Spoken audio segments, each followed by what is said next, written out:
Hello friends, welcome to my channel. હું ભાવના નાદાવાળા આજે તમારા માટે લાવી છું મેંગો ગુલ્ફી. મેંગો ગુલ્ફી માટે 1 લીટર અમૂલ ગોલ્ડ મેં ઉકાળવા મૂક્યું છે દૂધ.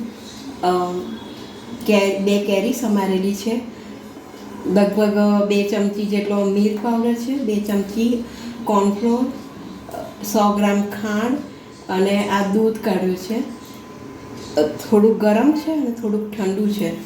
તો આપણે રીત ચાલુ કરીએ. ઠંડા દૂધમાં 2 ચમચી કોર્નફ્લોર ઓગાળી દેવાનો છે અને ગરમ દૂધમાં મિલ્ક પાવડર ઓગાળવાનો છે. કોર્નફ્લોર હંમેશા ઠંડા દૂધમાં જ ઓગાળવાનું, નહીં તો ગઠ્ઠા પડી જશે તમે ગરમ દૂધમાં ઓગાળશો તો. જુઓ, આ મેં ઠંડા દૂધમાં કોર્નફ્લોર ઓગાળી દીધો છે. હવે આ ગરમ દૂધ છે એમાં હું મિલ્ક પાવડર છે 2 ચમચી એ ઓગાળી દઉં છું.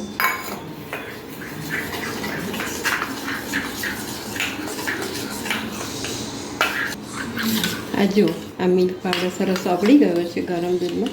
હવે આપણે એને આ દૂધ ઉકળે છે એમાં નાખી દઈશું અને પછી એને સરસ હલાવ્યા કરવાનું છે.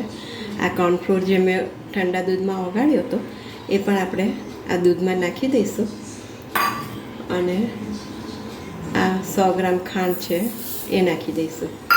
હવે આ દૂધને હલાવ્યા કરવાનું છે અને અડધું થાય ત્યાં સુધી ઉકળવા દેવાનું છે. એ બરાબર ઉકળી જાય પછી હું તમને બતાડું. તમે જોઈ શકો છો કે આ દૂધ સરસ ઉકળી ગયું છે અને એકદમ ઘટ્ટ થઈ ગયું છે.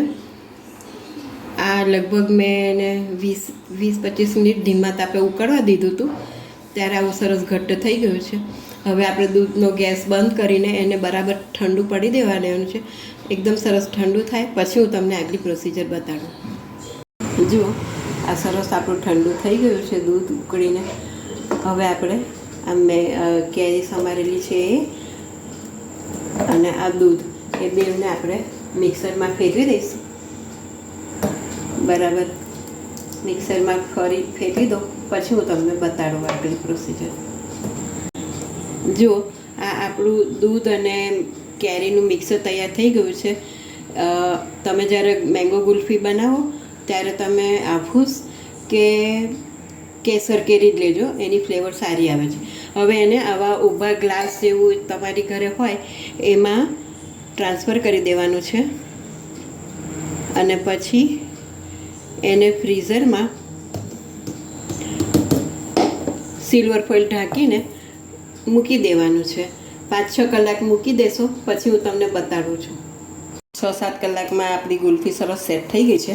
એને સેજ આમ આવી રીતના ચપ્પાથી આવી રીતના ખસેડીને પછી એને કાઢવાની છે આવી રીતના. આ ગુલ્ફી તમારી નીકળી ગઈ છે, બહુ જ સરસ લાગે છે. હવે એને આવી રીતના કટ કરી નાખવાની છે ચપ્પાથી,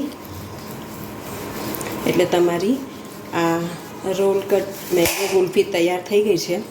તમે સેમ આવી રીતના બધા જ ફ્રૂટની કરી શકો છો. સ્ટ્રોબેરી, ચીકુ, ટેન્ડર કોકોનટ એ બધાની ગુલ્ફી આવી રીતના કેરીની જગ્યાએ એવા ફ્રૂટો નાખીને કરી શકો છો.